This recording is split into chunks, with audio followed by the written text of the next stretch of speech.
ناظرین، یہ دکھی کہانی ایک روسی کاسموناٹ کی ہے جس کا نام ولادیمیر کیماروف تھا۔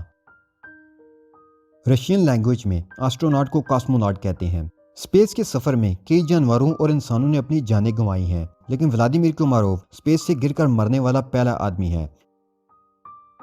یہ واقعہ 1968 کا ہے، جب سوویت یونین قائم تھی۔ تب سوویت یونین اور امریکہ نے ہر دوڑ میں ایک دوسرے سے سبقت لے جانے کی کوشش کی۔ خلائی دوڑ کا آغاز ہوا تو سوویت یونین نے بھرپور کوشش کی کہ امریکہ سے پہلے میدان مار لیا جائے۔ خلا کی تصویر کے لیے کئی مشن تشکیل دیے گئے۔ 1968 میں کمیونسٹ انقلاب کی 50ویں سالگرہ قریب آ رہی تھی، اس لیے سوویت اسپیس ایجنسی یہ چاہتی تھی کہ اس موقع پر خلا کو تصویر کر کے دنیا کو یہ پیغام دیا جائے۔ ناظرین، یہ بات ذہن میں رکھیں کہ اس سے پہلے امریکہ کے 3 خلا باز جان سے ہاتھ دھو بیٹھے تھے۔ 1967 جنوری میں جب امریکہ نے آؤٹر اسپیس ٹریٹی پر سائن کیے تھے، اسی دن زمینی ٹیسٹ کے دوران ان کے خلائی جہاز میں آگ لگنے سے 3 امریکی خلا باز ہلاک ہو گئے تھے۔ ہم سوویت اور امریکہ کی اس دوڑ کی بات کر رہے ہیں۔ سوویت انجینئرز نے اپنے 2 جہاز سویز 1 اور سویز 2 کو اسپیس میں بھیجنے کا پلان بنایا۔ سویز 1 کے لیے بدقسمت ولادیمیر کا انتخاب کیا گیا۔ اس کے بعد سویز 2 خلابازوں کے ساتھ بھیجنے کی تیاری میں تھا تاکہ چاند کی یاترا کی جا سکے۔ اس سب میں ایک ایسا انسان بھی تھا جو یہ جانتا تھا کہ ابھی یہ خلائی جہاز مکمل طور پر ریڈی نہیں ہے، اس میں کوئی ڈیفیکٹس ہیں۔ اس نے بہت کوشش کی کہ بدقسمت ولادیمیر کو اس مشن پر نہ بھیجا جائے۔ یہ ولادیمیر کا دوست یوری گیگرین تھا جو خلا میں جانے والا پہلا آدمی تھا، اور جب ولادیمیر مشن پر جانے کے لیے خلائی جہاز میں سوار ہوا تو گیگرین نے ہنگامہ برپا کیا، لیکن اس کا کوئی فائدہ نہ ہوا کیونکہ یہ مشن انسانی فلاح سے زیادہ سیاسی مقاصد کے لیے تھا۔ گیگرین کی یہ آخری کوشش بھی ناکام رہی۔ مسئلے لانچ کے فوراً بعد ہی شروع ہو گئے۔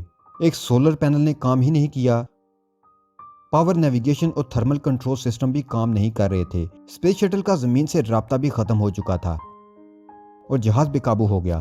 زمین پر سویز 2 کی لانچ کو روکنے اور ولادیمیر کو واپس لانے کا فیصلہ کیا گیا۔ ولادیمیر 5 گھنٹے تک زمین کے گرد چکر لگاتا رہا۔ اس نے ٹوٹے پھوٹے سامان کے ذریعے زمین پر کانٹیکٹ کرنے کی کوشش کی۔ ترکی میں امریکی سننے والے اسٹیشن میں ایک بار اس کی کال ملی۔ ولادیمیر بہت غصے میں تھا۔ اپنے 19ویں پاس کراس میں ریٹروکیٹ کو فائر کرنے اور زمینی فضا میں داخل ہونے میں اس نے کامیابی حاصل کی۔ حالانکہ سویز 1 کا زاویہ صحیح نہیں تھا۔ جب کرافٹ اترنے لگا تو اس کے پیراشوٹ نے بھی کام نہیں کیا۔ اب یہ تیزی سے ہوا میں رگڑ کھاتا زمین کی طرف بڑھ رہا تھا۔ سویز 1 کو صبح 7:40 میں اوزنبرگ کے قریب اترتا دیکھا گیا۔ وہاں سے ولادیمیر کو پہچاننا مشکل تھا۔ اس کی باڈی ایک جلے ہوئے سیاہ ٹکڑے میں تبدیل ہو چکی تھی۔ اب آپ سوچ رہے ہوں گے کہ ولادیمیر کے دوست گیگرین نے اس کے مرنے کے بعد کیا کیا۔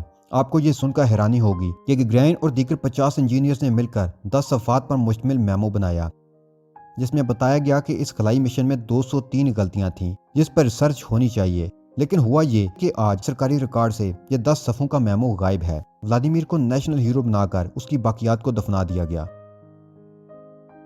گیگرین کو اپنے دوست کی موت کا دکھ تھا۔ ایک انٹرویو میں اس نے اس مشن کے اصلی حقائق سامنے لائے، لیکن کچھ بھی نہ ہوا۔